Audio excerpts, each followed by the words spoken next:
A muster station is a designated area where the crew of the vessel should gather in case of an emergency to head count and receive instruction before doing their responsibility for an orderly and efficient evacuation or dealing with the emergency.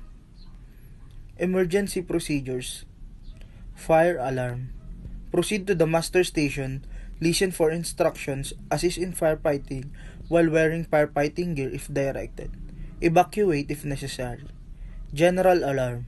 Proceed to the muster station, listen for instructions, prepare for potential evacuation. Abandon ship alarm. Put on life jacket, proceed to the muster station, follow instruction for boarding lifeboats and life rafts. Man overboard signal. Keep a lookout. Notify the bridge immediately. Assist in rescue if directed. CO2 alarm. Evacuate affected area immediately. Do not re-enter until the CO2 has cleared or the room is ventilated and safe. Engineer's call alarm. Report to the engine room as directed. Assist with repairs and maintenance. Cargo hold flooding. Close the watertight doors or hatches. Assist in damage control. Evacuate if necessary. Pollution prevention. Contain and clean up spills. Follow ship's oil pollution emergency plan.